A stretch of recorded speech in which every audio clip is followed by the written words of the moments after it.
nation under God, indivisible, with liberty and justice for all.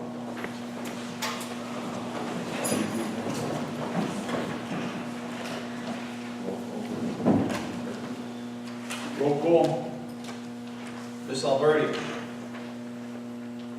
Ms. Alcieri. Present. Mr. Anjanopoulos. Here. Mr. Donovan. Here. Mr. Grillo. Here. Ms. Jarvis. Here. Ms. Malinek. Here. Mr. Vuno. Here.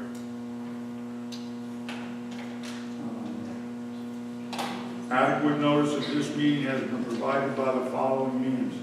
Annual notice was sent to the Herald and News, the Record, the South Bergenite, the Observer, Township Clerk, and posted in the lobby of the Town Hall and Board Office, setting forthcoming scheduled work meetings and public meeting of the Board. Do I hear a motion to go into executive? I make a motion that we go into executive session. Second. Roll call. Ms. Alcieri. Four. Mr. Anjanopoulos. Four. Mr. Donovan. Four. Mr. Grillo. Four. Ms. Jarvis. Four. Ms. Malinek. Four. Mr. Vuno. 4. We're probably going to be in executive session for about a half hour, maybe 20 minutes to a half hour, just so you know and you're not wondering where we are. So it should be about a half hour. Okay? Thank you. Come back. Always hold this in front.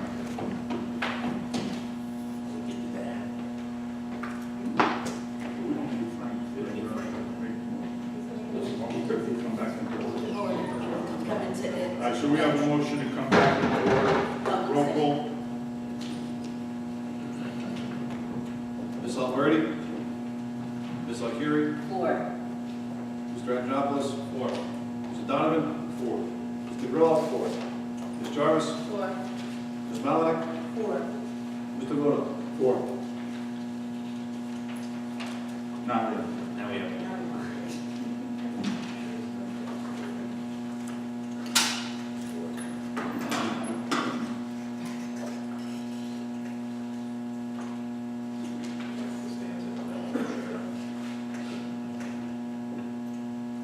we sing always.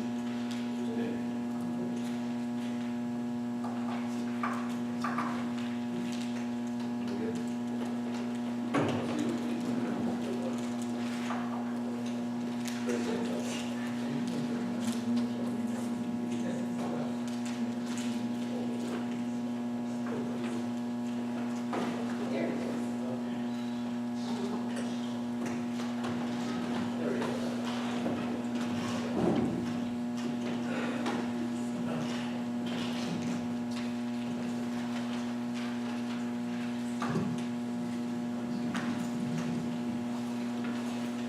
We have the report from our auditor, and I'll give you this microphone, probably make it a lot easier.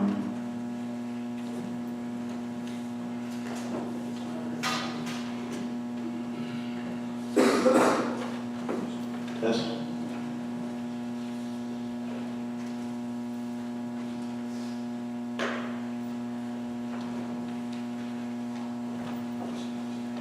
Okay, thank you. The fiscal year 2017 audit is essentially completed. The time period included in there is July 1st, 2016 through June 30th, 2017. The reporting package is going to consist of 2 documents, which will be printed and posted up tomorrow. Uploaded onto the DOA website. And for distribution to the hard copies for distribution to the board members. The first document, normally the sizable one, will be the CAFR, referred to as the Comprehensive Annual Financial Report. That will have all your financial statements and all your demographics and all your supplementary financial information. The smaller document will be the auditor's report on compliance, administrative review, and results of our testing and with internal controls and laws and regulations. There are key required areas to be addressed in that AMR or Auditor's Management called. I will summarize or read to you what's going to appear in those appropriate categories as to what you're going to be taking action on tonight. In the first category, under administrative practices and procedures, item 1 is that internal control procedures be reviewed and enhanced to ensure purchase orders are issued and encumbered prior to goods and services being ordered. Item 2 is that county approval be sought for all applicable budget line item transfers. Item 3 is that internal control procedures be reviewed and enhanced to avoid over expenditures. Item 4, that formal plans begin to establish and fund reserve accounts that are permissible by statute. That includes administrative practice and procedures. Under financial planning, accounting, and reporting, that an adequate and reasonable plan be developed to fund the June 30, 2017 general fund deficit. Third category, school purchasing programs, none. School food service, that the district take action to eliminate a deficit in the unrestricted debt position in the food service enterprise fund as of June 30, 2017, and take steps to avoid similar situations prior to year end. Next category, student body activities, there are none. Next category in the category of application for state school aid or ASSA, that greater care be exercised in completing the DRTRS with respect to aid in lieu reporting and reporting to students who reside at 240 Chubb and 1301 Wall Street. DRTRS, just for your information, is District Report of Transported Resident Students. Next caption, people transportation, no findings. Next caption, facilities and capital assets, there are none, no findings, and there are none under the caption for miscellaneous. You'll be receiving an unqualified opinion on the financial statements and several reportable conditions will be noted in the auditor's report on internal controls of a reportable nature or material weakness. And that's pretty much summarized in the report.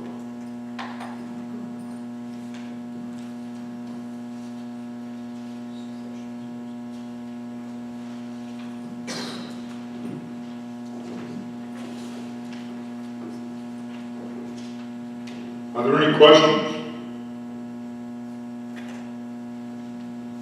Can I ask a question?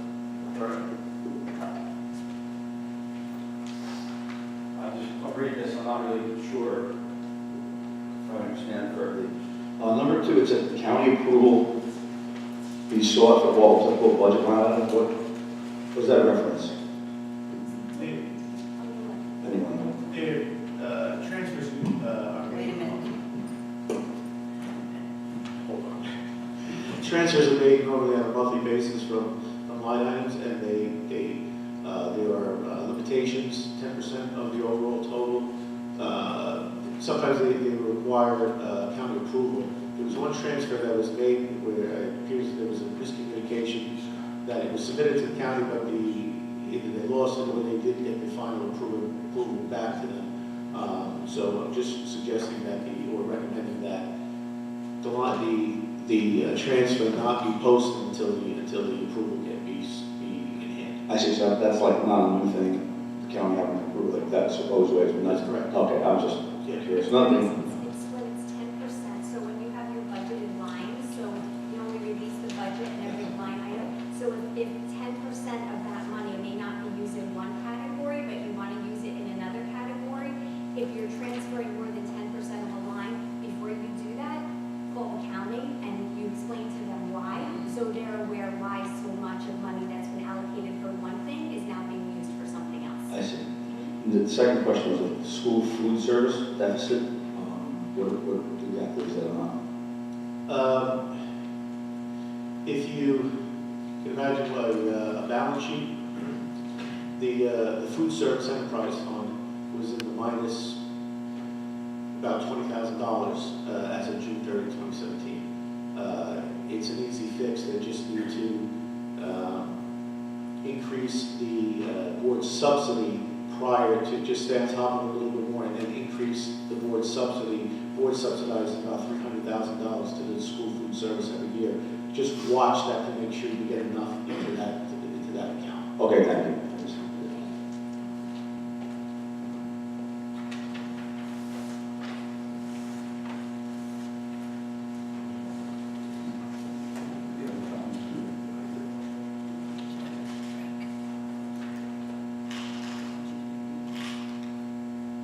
Yeah.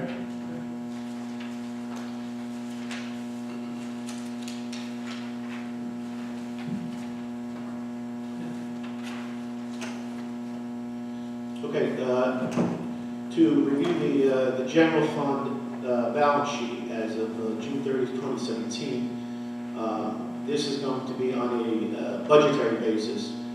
This is the one that matters. This is the one that counts the delayed state school aid payments. There's a few, not to get too technical, there's a few different bases of accounting that appear in the CAFR. The one that counts is the budgetary basis. This, I prepared for you to see that basis. This is the one you're going to be held to. You can see that you have assets of $542,000 as of June 30th, but your liabilities exceed that by about $1.1 million.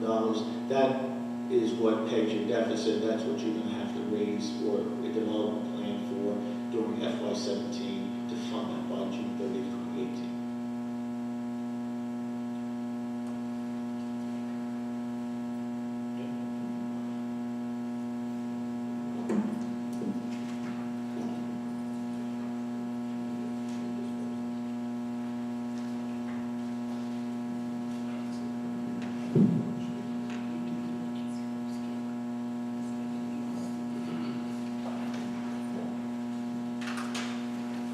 This first. Be it resolved that the audit report of the Lyndhurst Board of Education for the fiscal year ending June 30th, 2017, submitted by Di Maria and Di Maria LLP, shall be accepted. Second. Roll call. Ms. Alcieri. 4. Mr. Andropoulos. 4. Mr. Donovan. 4. Mr. Grillo. 4. Ms. Jarvis. 4. Ms. Malinick. Mr. Luna. 4. We have the superintendent's report. Okay. So the following is going to be my official statement in response to the 16-17 audit findings. Since the beginning of my term as superintendent of schools, the business office has undergone significant change in personnel and in practices. Some of the changes were precipitated by changes in the law, and some of them by changes in personnel. These changes were only further confirmed as necessary on November 29, 2017, upon the completion of our 16-17 school year audit. Notwithstanding the findings in the audit just discussed, I remain confident that pending any extraordinary events, the spending plan we have developed for the remainder of the current school year will result in the full financial resolution of the fiscal issues accumulated by past years that are identified in the 16-17 audit findings. Although the amount attributed to 2016-17 represents more than 1 year of overspending, it is my commitment to have this situation resolved in its entirety by the close of the current school year, June 30th, 2018. The newly crafted spending plan will continue to foster the achievement of our students, enable the maintenance of all current contractual obligations, and support the fast-paced momentum of our district's growth. The fiscal findings of the 2016-17 school year audit have absolutely no impact on our referendum account, and all plans remain in place for a January bid date with a springtime construction start at our first 2 schools. Transparency has always been my style. As a teacher, principal, central office administrator, superintendent, and most of all, as a person. As the Chief Education Officer of the children of Lyndhurst, I will support only those practices which demonstrate truthfulness, compliance, and the best interest of students. The information being revealed publicly tonight is not pretty. It is not comforting and is not something that I am proud to share. However, the board in its entirety and you, the people of Lyndhurst, deserve to know, need to know, and ought to know it. The right path is not always the easiest path to take, but as former President Obama once stated, if you're walking down the right path and you're willing to keep walking, eventually you will make progress. I remain here before you tonight with determination to stay the course and continue down the right path. I look forward to the eventual progress that will ultimately come of leadership grounded in authenticity, commitment, and a dedication to the excellence of our Lyndhurst Public Schools. Thank you.